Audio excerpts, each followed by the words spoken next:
जैसा कि last episode में हमने देखा कि टैंग शैंग ग्रैंड मास्टर से बातें कर रहा है और अब उसने ग्रैंड मास्टर से ये पूछा है कि वो अपनी दूसरी स्पिरिट रिंग जो कि एक हैमर की है उसके अंदर स्पिरिट रिंग्स क्यों नहीं ऐड कर सकता है। जिस पर ग्रैंड मास्टर अब उसे इसका रीजन बताते हैं कि असल में टैंग शैंग से पहले दो और आदमियों की डबल मार्शल सोल रह चुकी है और उनमें से जब पहले इंसान ने अपनी दोनों मार्शल सोल में रिंग्स बढ़ाई थी तो दोनों मार्शल सोल आपस में अनस्टेबल होने लगी और एक दिन फट गईं। और दूसरे ने जब ऐसा करने की कोशिश की तो वो सक्सेस हो गया, लेकिन दोनों मार्शल सोल में स्पिरिट रिंग ऐड करने में रिस्क है। अब टैंग शैंग समझ जाता है और अब वो दोनों फिर ऑफिस के अंदर जाते हैं जहाँ ग्रैंड मास्टर उसे बताते हैं कि तुम्हारा कुछ दिनों के बाद कॉन्टेस्ट है और इस कॉन्टेस्ट के पूरे होते ही तुम सभी लोग श्रेक स्कूल से ग्रेजुएट कर दिए जाओगे, यानी तुम्हें यहाँ से डिग्री दे दी जाएगी। अब ये सुनकर टैंग शैंग को शॉक लगता है क्योंकि उसके लिए यहाँ बिताए हुए पल इतनी जल्दी बीत जाएंगे उसने सोचा भी नहीं था। अब फिर वो और भी बातें करते हैं जिसमें ग्रैंड मास्टर बताता है कि टीचिंग तो यहाँ तुम्हारी जिंदगी का एक छोटा सा पार्ट था। तुम्हें रियल वर्ल्ड के अंदर जो कुछ सीखने को मिलेगा वो तुम्हारे लिए रियल लाइफ लेसन्स होंगे। अब फिर ग्रैंड मास्टर टैंग शैंग को 6 महीने बाद होने वाले कॉन्टेस्ट के लिए मोटिवेट करता है और टैंग शैंग उस कॉन्टेस्ट के लिए फुल तैयार भी था, लेकिन उसे जीवू की दिक्कत थी क्योंकि सभी ने तो हर्ब्स लेकर अपनी अपनी रैंक्स बढ़ा ली हैं, लेकिन जीवू ने अपनी हर्ब नहीं ली थी जिस वजह से उसकी रैंक सबसे कम थी। टैंग शैंग को ये लगता है कि जीवू की कम रैंक होने की वजह से वो कॉन्टेस्ट में योगदान नहीं दे पाएगी, इसलिए ग्रैंड मास्टर से डिस्कस करने के बाद वो ये डिसाइड कर लेता है कि जो मुश्किल मैच होगा उसमें वो जीवू को अपनी टीम के अंदर नहीं लेंगे। अब हम जीवू को देखते हैं जो बाहर खड़ी चुपके से उनकी बातें सुन रही थी और टैंग शैंग की इस बात से वो चिढ़ जाती है। अब रात को टैंग शैंग और जीवू बाहर घूमने आते हैं और जीवू अब भी चिड़ी हुई थी, जिस वजह से वो टैंग शैंग से कहती है कि तुम्हें क्या लगता है मैं कमजोर हूँ, जिस पर टैंग शैंग हंसने लगता है और अब जीवू उसे फाइट के लिए चुनौती देने लगती है और कहती है कि आज साबित कर ही लेते हैं, जिस पर अब दोनों फ्रेंडली फाइट करते हैं और जीवू टैंग शैंग को हराने लगती है और जीवू को रोकने के लिए टैंग शैंग को ब्लू सिल्वर प्लांट का यूज करना पड़ता है, लेकिन जीवू अब उसके ब्लू सिल्वर प्लांट से भी बच जाती है। अब फिर वो दोनों हंसकर लड़ाई रोक देते हैं और टैंग शैंग समझ जाता है कि जीवू बहुत ज्यादा स्ट्रॉन्ग है। अब इस लड़ाई से जीवू के बाल बिगड़ गए थे और वो रोमांटिक होते हुए टैंग शैंग से अपने बाल कोम करने को देती है, लेकिन टैंग शैंग जीवू से सो जाने के लिए कहता है क्योंकि सोने के बाद फिर से उसके बाल बिगड़ने ही वाले थे, जिस पर जीवू गुस्सा करती है, लेकिन एकदम वो इमोशनल हो जाती है और फिर टैंग शैंग को एक कोम देती है। इस कोम से जीवू की मॉम जीवू के बाल कोम किया करती थी और जीवू के पास अपनी मॉम की यही निशानी बची थी और ये सीन बहुत ज्यादा इमोशनल मोड ले लेता है। अब टैंग शैंग जीवू के पास जाकर उसके बाल कोम करता है और अब जीवू अपनी मॉम को याद करती है कि कैसे उन्होंने उसे ये कोम गिफ्ट किया था और ये कहा था कि फ्यूचर में जब तुम्हें तुम्हारा लवर मिल जाए तो तुम अपने लवर से अपने बाल कोम करवाना, और आज जीवू ऐसा ही कर रही है। और फिर अगले दिन सभी बच्चे ग्राउंड में आकर खड़े होते हैं और आज उन्हें जंगल जाकर सोल बीस्ट का शिकार करना था। वहाँ खड़े सभी बच्चों में से जब निंग रोंग रोंग जीवू के बाल देखती है तो उसे बताती है कि उसके बाल आज डिफरेंट हैं, जिस पर वो शर्मा कर टैंग शैंग की तरफ देखने लगती है और ऑस्कर समझ जाता है कि कल रात क्या हुआ है और वो टैंग शैंग और जीवू पर मजाक बनाने लगता है। अब फिर सभी लोग बीस्ट का शिकार करने जाते हैं, लेकिन उन्हें दिन में कोई सोल बीस्ट नहीं मिलता, इसलिए वो रात को कैंप लगाकर यहीं सोने का डिसाइड करते हैं। अब यहाँ जंगली जानवर का डर था, जिस वजह से किसी एक बंदे को यहाँ पेट्रोलिंग करनी थी और सबसे पहले मिस्टर धाई पहरा देने का डिसाइड करते हैं और बाकी सब बच्चे कैंप में जाकर सो जाते हैं। जीवू टैंग शैंग के बगल में जाकर सोती है और टैंग शैंग के साथ बिताए हुए पुराने दिनों को याद करने लगती है। वहीं बाहर मिस्टर धाई के साथ ग्रैंड मास्टर भी पहरा दे रहे थे, लेकिन मिस्टर धाई जानता था कि ग्रैंड मास्टर कितना थक चुके हैं, इसलिए वो उनको सोने जाने के लिए कहता है, जिस पर ग्रैंड मास्टर उसकी बात मान जाते हैं और वो कैंप के अंदर चले जाते हैं। अब सब बच्चे सो जाते हैं, लेकिन कुछ देर बाद टैंग शैंग को मिस्टर धाई के चिल्लाने की आवाज आती है और वो उठकर सीधे बाहर जाता है और एक बड़ी सी सोल बीस्ट को मिस्टर धाई पर अटैक करते हुए देखता है। टैंग शैंग पहले तो मिस्टर धाई को सोल बीस्ट से बचाता है और तभी वहाँ फिर लेडी जिसका नाम अर्लोंग है वो आ जाती है और वो तुरंत बीस्ट पर हमला कर देती है। लेडी इतनी ज्यादा स्ट्रॉन्ग थी कि बीस्ट को काउंटर अटैक करने का मौका ही नहीं मिलता और लेडी उसे पहले ही पीटने लगती है और फिर गुस्से में आकर अपनी 7 सोल रिंग का यूज करती है जो एक ड्रैगन की थी। इस मौके पर उन्हें 7 सोल रिंग का यूज करने की बिल्कुल जरूरत नहीं थी क्योंकि ये बिल्कुल वैसा ही हो गया था जैसे एक चिड़िया को मारने के लिए ब्रह्मास्त्र का यूज किया जा रहा हो। अब टैंग शैंग ग्रैंड मास्टर से इसका रीजन पूछता है, जिस पर ग्रैंड मास्टर बताता है कि जब वो कैंप में आकर उसके बगल में सो गया था तब मैं अपनी किस्मत को कोसने लगा था क्योंकि लेडी पास होते हुए भी मेरे पास नहीं थी। मैं ये सोच ही रहा था कि लेडी ने मेरे हाथ में हाथ डाल दिया और मुझसे रोमांटिक बातें करने लगी, लेकिन ग्रैंड मास्टर ने ना चाहते हुए भी उसे अपने से फिर से दूर कर दिया। इस बात का गुस्सा अभी भी लेडी को है और वो गुस्से से इस बीस्ट को मार रही है।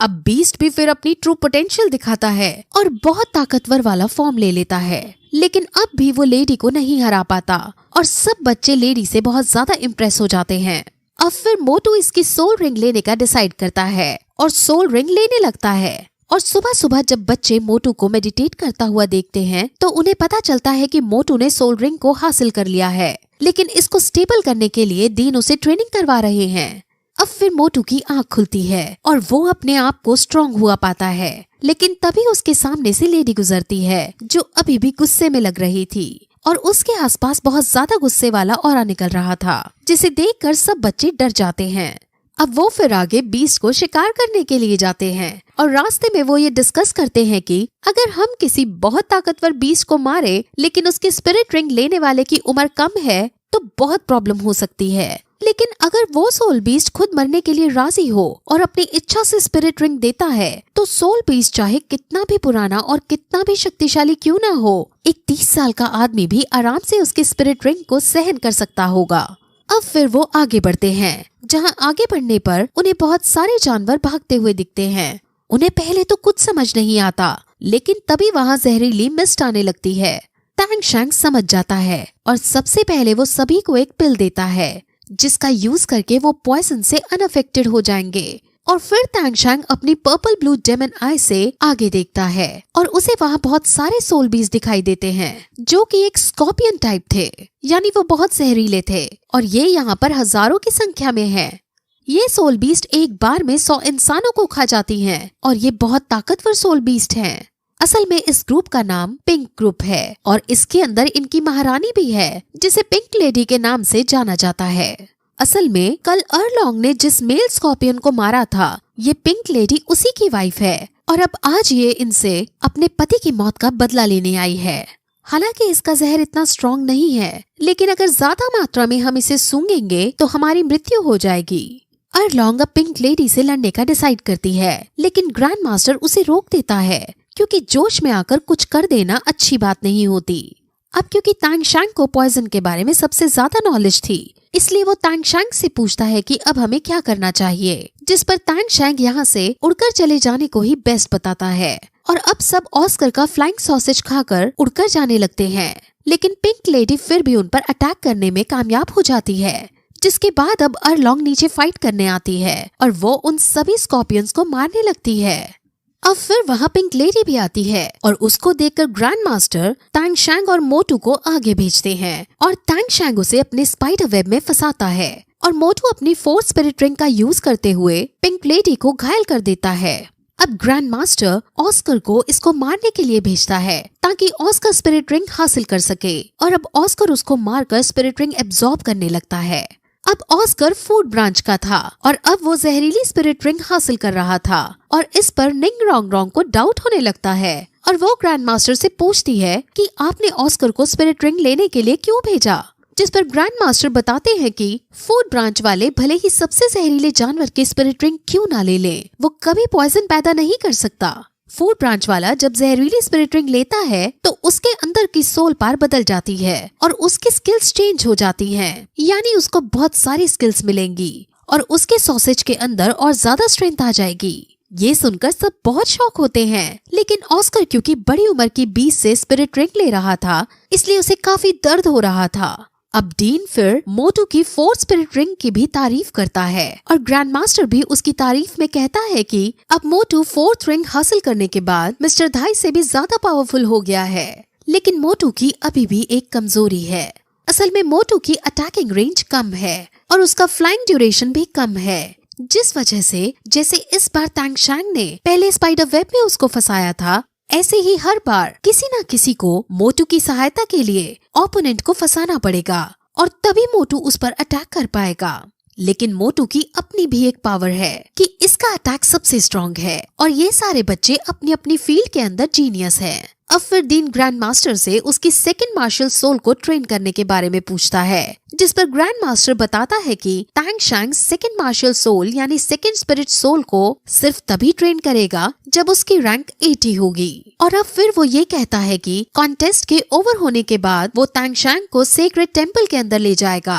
ये सुनकर अरलोंग तुरंत ग्रैंड मास्टर की तरफ हैरानी से देखती है और डीन भी कहता है कि इस पर अरलोंग बहुत गुस्सा करेगी, लेकिन ग्रैंड मास्टर को तांग शैंग के लिए वहाँ जाना ही होगा। आखिर सीक्रेट टेम्पल क्या है ये हमें आगे पता चलेगा। अब फिर ऑस्कर जो एब्जॉर्ब कर रहा था वो आँख खोलता है और अब सब उससे उसकी फोर्थ स्पिरिट रिंग के बारे में पूछते हैं, जिस पर वो बताता है कि इस स्पिरिट रिंग के बाद उसकी एबिलिटी 5% बढ़ गई है और जो भी मेरे सॉसेज को खाएगा उसकी एबिलिटी 10% बढ़ जाएगी, यानी वो अपनी 110% क्षमता के साथ लड़ सकेंगे। अब फिर वो सभी बहुत खुश होते हैं और आगे बढ़ते हैं और बाकी सोल बीस्ट को मारकर स्पिरिट रिंग हासिल करने का ट्राई करते हैं, क्योंकि अभी 3 बच्चे और ऐसे रह गए थे जिनको स्पिरिट रिंग चाहिए थी। अब वो सोल बीस्ट को ढूंढने लगते हैं और उनको ढूंढते ढूंढते 2 दिन हो गए थे, लेकिन उन्हें कोई सोल बीस्ट नहीं मिला, जिस पर सब उदास होने लगते हैं। लेकिन तांग शैंग अब उन सभी को एक आइडिया बताता है। वो कहता है कि मेरे पास एक फ्रैग्रेंस वाली हर्ब है और उसकी खुशबू सूंघकर बहुत सारे सोल बीस्ट आ जाएंगे। अब इसमें एक नुकसान था कि इसकी खुशबू से एक साथ बहुत सारे पावरफुल बीस्ट आ जाएंगे, लेकिन अब उनके पास और कोई चारा नहीं था, इसलिए वो ऐसा करने का ही डिसाइड करते हैं। और वहाँ अब तांग शैंग फ्लावर को सेट कर देता है और उसकी फ्रैग्रेंस से बहुत सारे सोल बीस्ट वहाँ आने लगते हैं। वो यहाँ पर एक पॉइजन ट्रैप भी रखता है ताकि अगर कोई बहुत ज्यादा पावरफुल सोल बीस्ट आए तो वो पॉइजन से अफेक्ट होकर कमजोर हो जाए। अब तांग शैंग सबको एक एक खास पिल दे देता है और पिल खाने के बाद वो पॉइजन से अफेक्ट नहीं होंगे। अब वहाँ धीरे धीरे सोल बीस्ट आने लगते हैं और सबसे पहले वहाँ एक बहुत पावरफुल सोल बीस्ट आता है। सब अपनी अपनी सोल पार निकाल कर उसका शिकार करने के लिए तैयार थे और अब तांग शैंग भी अपनी स्पाइडर वेब का यूज करके उसे फंसा लेता है। मोटू बहुत शॉक होता है और बहुत हंसता है, क्योंकि उसने सोचा नहीं था कि इतनी आसानी से हम इतनी पावरफुल सोल बीस्ट को पकड़ लेंगे। लेकिन तभी वो सोल बीस्ट स्पाइडर वेब को तोड़ देता है और मोटू और ऑस्कर पर अटैक कर देता है और यही ये एपिसोड फिर खत्म हो जाता है।